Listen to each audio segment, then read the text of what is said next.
ఆధారం గగన సదృశం మేఘవర్ణం శుభాంగం లక్ష్మీకాంతం కమలనయనం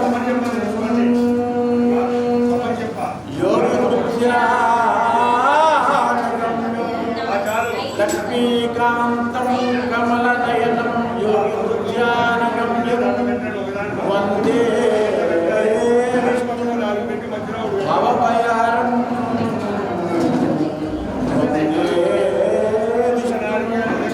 భవభయారం సర్వలోకైకనాథం సర్వలోకైకనాథం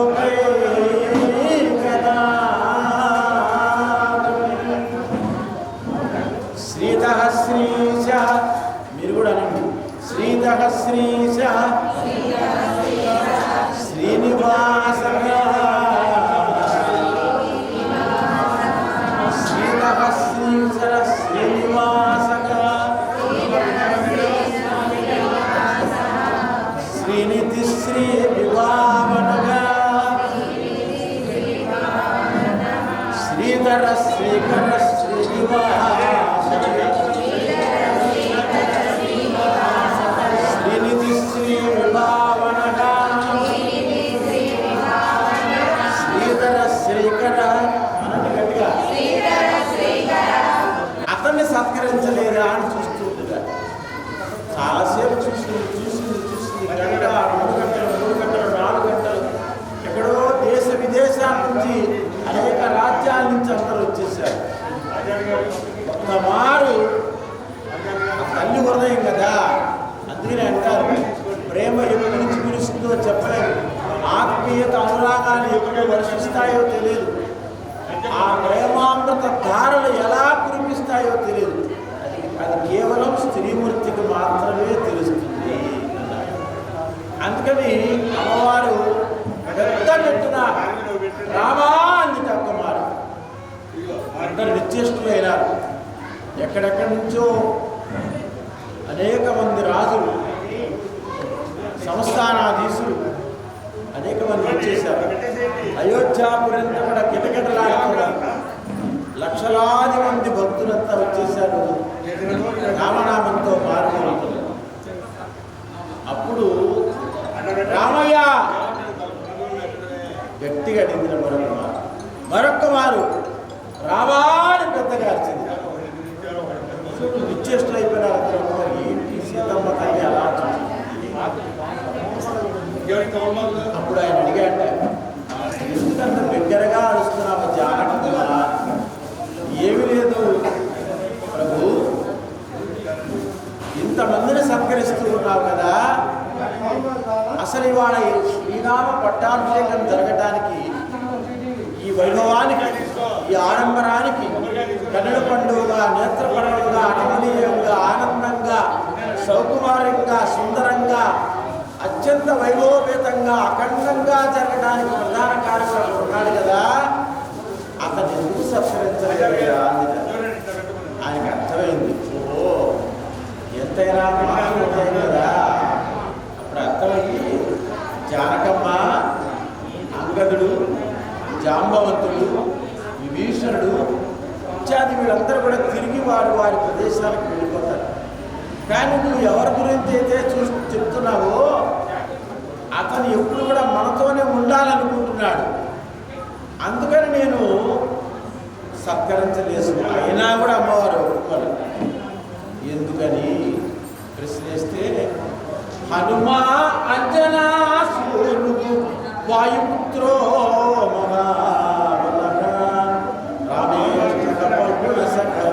లింగాక్షో అమిత వికటగా ఉదతిక్రమణశ్చైవ సీతాశోక వినాశగా.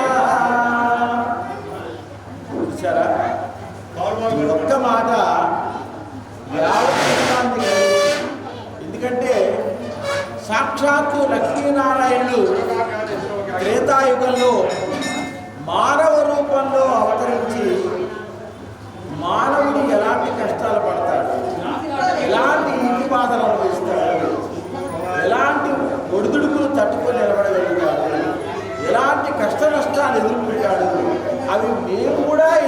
చూపించాలనే ఉద్దేశంతోనే మానవావతార మూర్తులుగా ఇచ్చేశారు.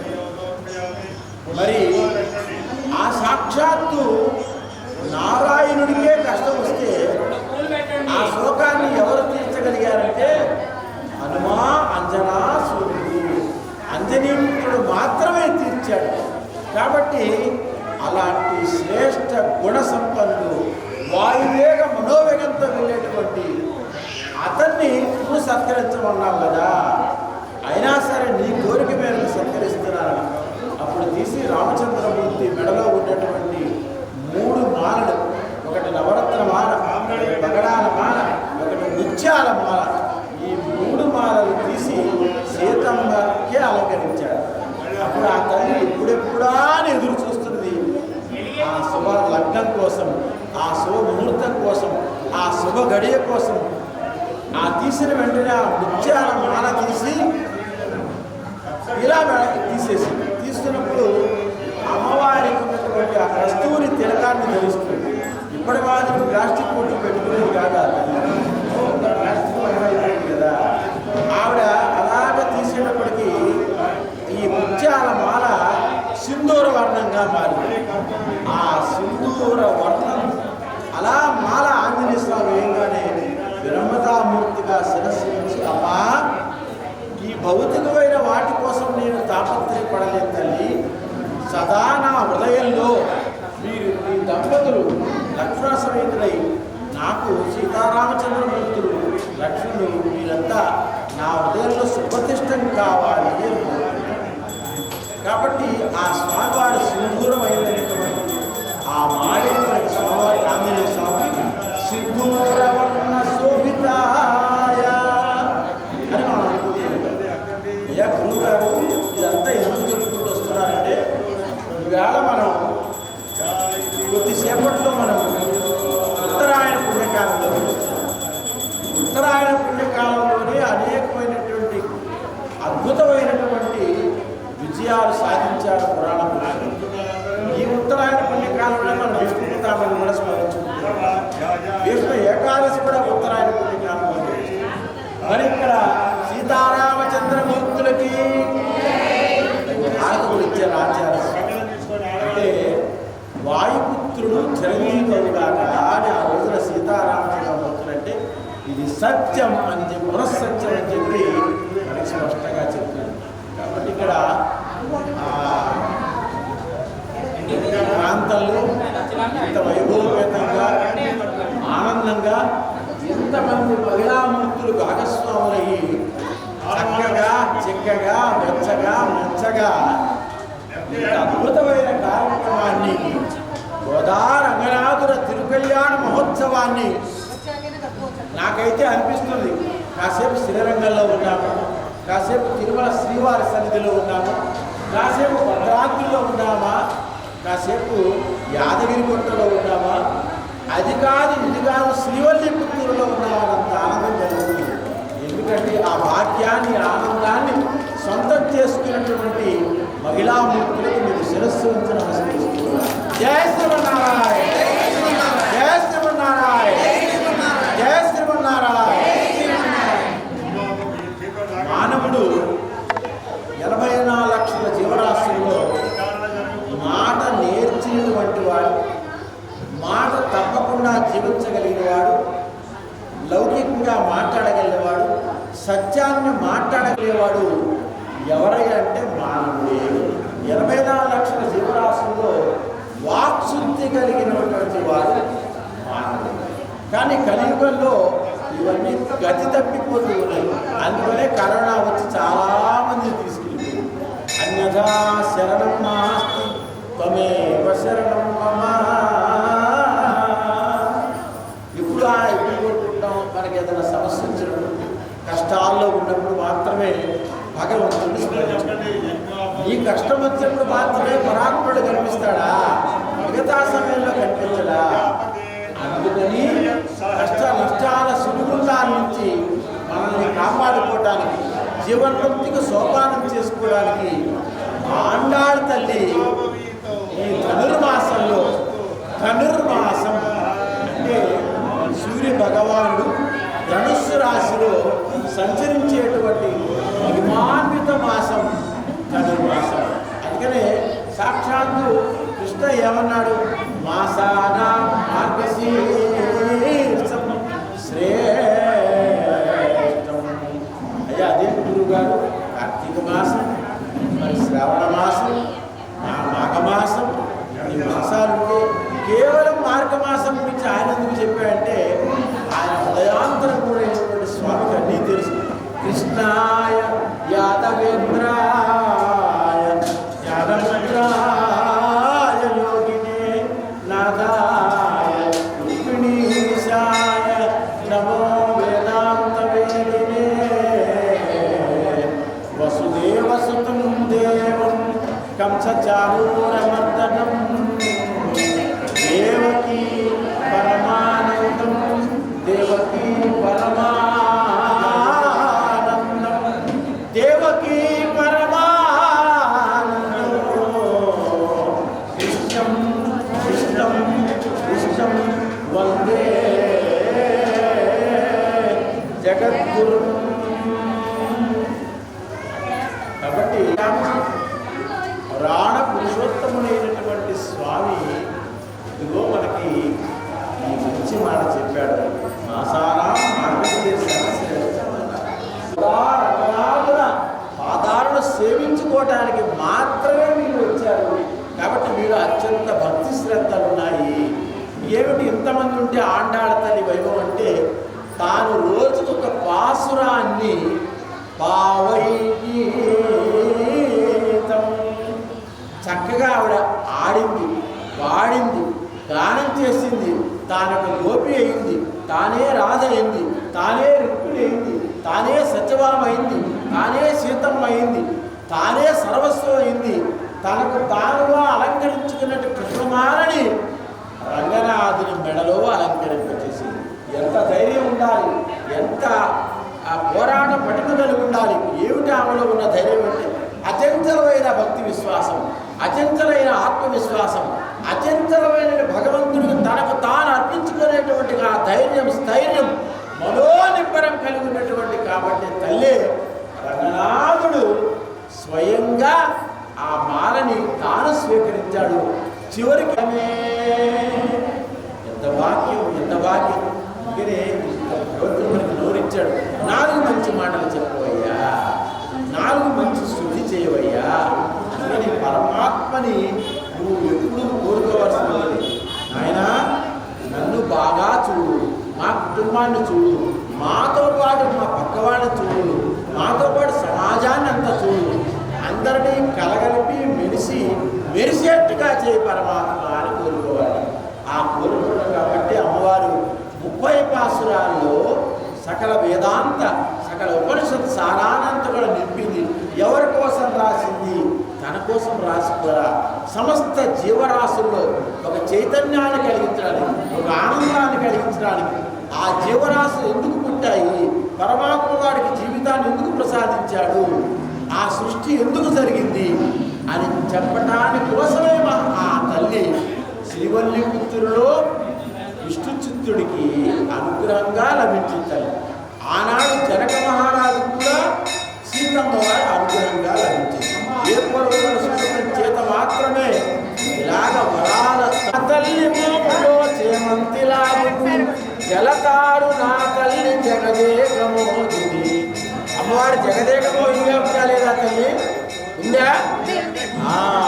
చూడండి, ఎక్కడో శ్రీవల్లిపుత్రులో ఉన్నటువంటి అమ్మవారు వేగిరం వడివడిగా నడిచి వచ్చి తనకు తానుగా అందంగా, చందంగా, చక్కగా, ఆనందంగా అలంకరించుకొని మనల్ని కూడా మీరు భౌతికమైన వాటి కోసం తాపత్రయపడద్దు, అదిగో రంగనాథుల్లో నాలాగా మీరు కూడా కైంకర్యం కండి అని చెప్పడమే లక్ష్యంగా అమ్మ అదిగో రంగనాథుని పక్కన కళ్యాణమూర్తిగా సుప్రతిష్టం కాబోతున్న దృశ్యాన్ని కమనీయంగా, రమణీయంగా, నేత్రపర్వంగా, కన్నడ పండుగగా, దేదీప్యమానంగా మనం దర్శిస్తూ ఉన్నాం.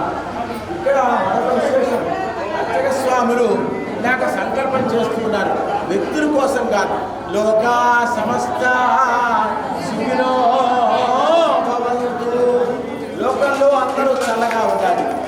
లోకంలో అందరూ ఆనందంగా ఉండాలి, లోకంలో అందరూ శుభంగా ఉండాలి, లోకంలో అందరూ క్షేమంగా ఉండాలి, లోకంలో అందరూ ఆడంబరంగా ఉండాలి. ఏమి ఆడంబరం అంటే పరమాత్మ సేవ కోసం తమకు తాముగా సంసిద్ధులై ఆ ఆడంబరం కోసం అలా కనుకుంటే అదిగో మనం చిరతల్లా తీస్తాడు. ఇక్కడ సాక్షాత్తు ఎవరు? లక్ష్మీనారాయణుడు వారు గోదా రంగనాథుడైన స్వామి ఇక్కడ మనకు దర్శనమిస్తూ ఉన్నారు. కర్పూర హారతులిస్తూ ఉన్నారు. కర్పూర నీరాజనం. కర్పూర నీరాజనాలు ఎవరికి సమర్పించాలంట? వ్యక్తులకు కాదు, పరమాత్మకి సమర్పించాలి. అందుకనే గోదాదేవి ఆండాడి తల్లి శ్రీవల్లి పుత్తూరు నుంచి మనకి ఇక్కడికి వచ్చింది. అక్కడ కావేరి నదీ తీరం, ఇక్కడ కృష్ణా నది. ఒక పక్క ఇంద్రకీలాద్రి, మరో పక్క విజయకీలాద్రి. ఈ నడుమ షాప్ ఎంప్లాయీస్ కాలనీలో సీతారామ మందిరంలో అమ్మవారిని ఇక్కడ కళ్యాణం జరిపించుకోవాలని జరిపించుకోవాలి. అందరి సహాయ సహకారాలు. కాబట్టి భక్తులు ఎంతమంది ఉన్నారు అంటే ఇద్దరా, ముగ్గురా, నలుగురా, ఐదుగురు అని కాదు. ఎవరైతే నిర్మలమైన చిత్తంతో, ఎవరైతే నిశ్చలమైన భక్తితో, ఎవరైతే పరమాత్మ పాదాల చెంత తమ శిరస్సుని అర్పించి నీ పాద కమలముల సేవయు నీ పాదార్థములతోడి నెయ్యం నిదానారదార తాపసమందారమా దయసే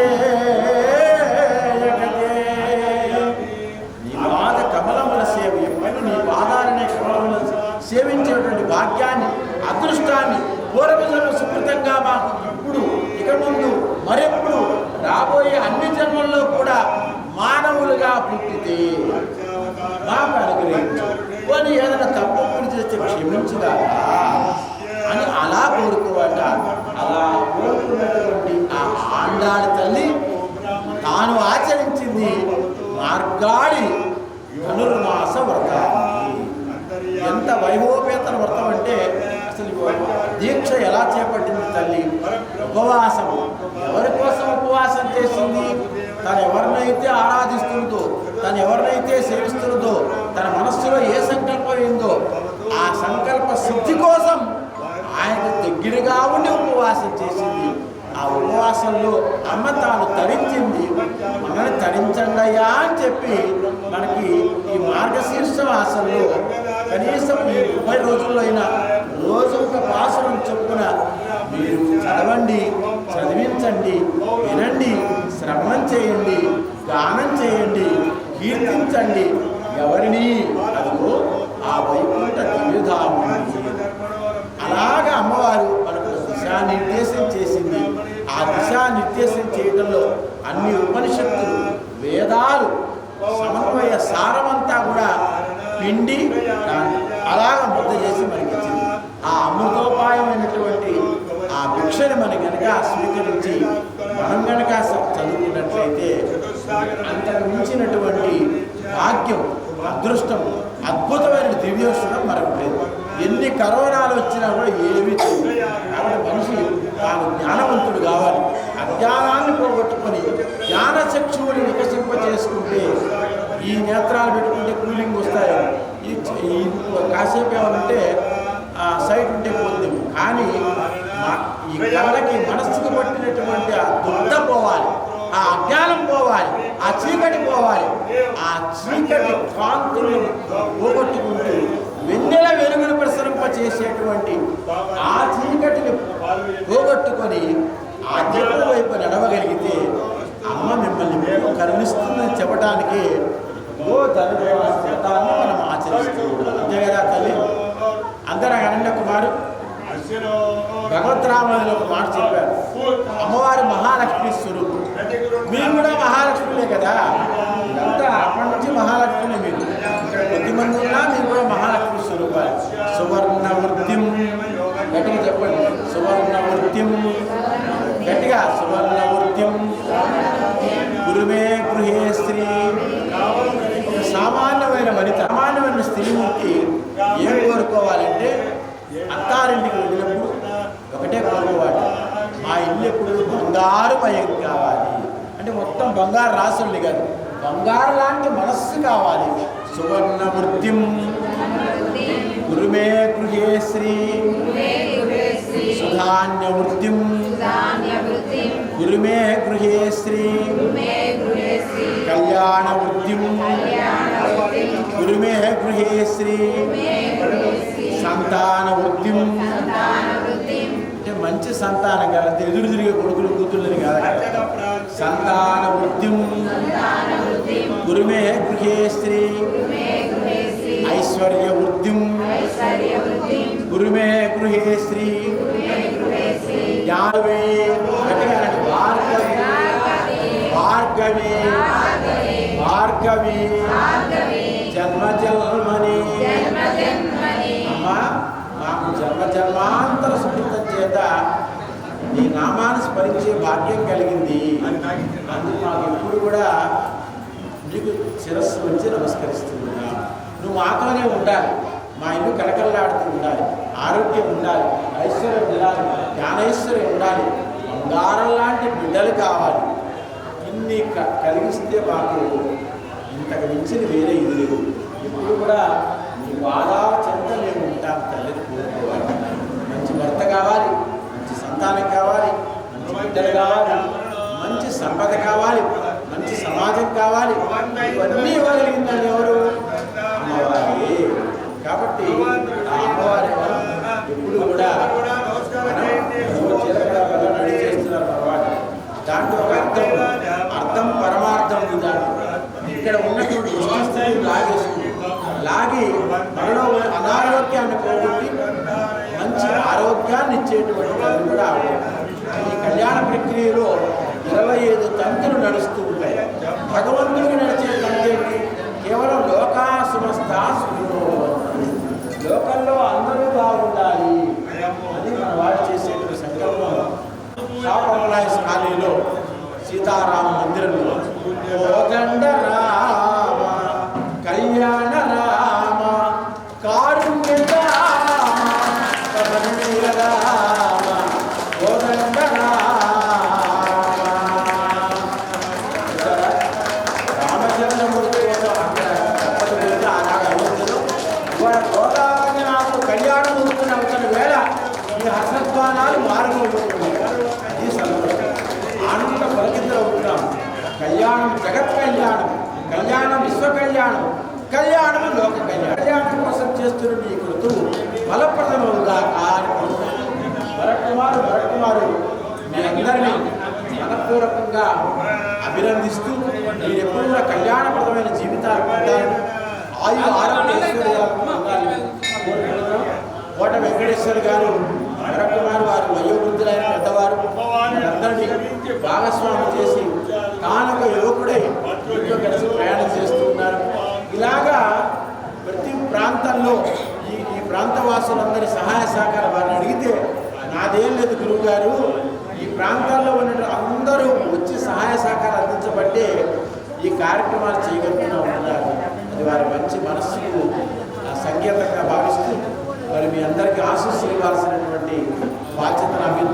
శ్రీ వెంకటేశం అతి సుందర మోహనాంగ శ్రీ భూమికాంత అరవింద దళాయతాక్షం ప్రాణప్రియం ప్రవిలసం కరుణాంబురాశిం బ్రహ్మేంద్ర మధ్య అచ్యుతం అమృతం వరదం భజామి. శ్రీ వెంకటేశం అతి సుందర మోహనాంగ.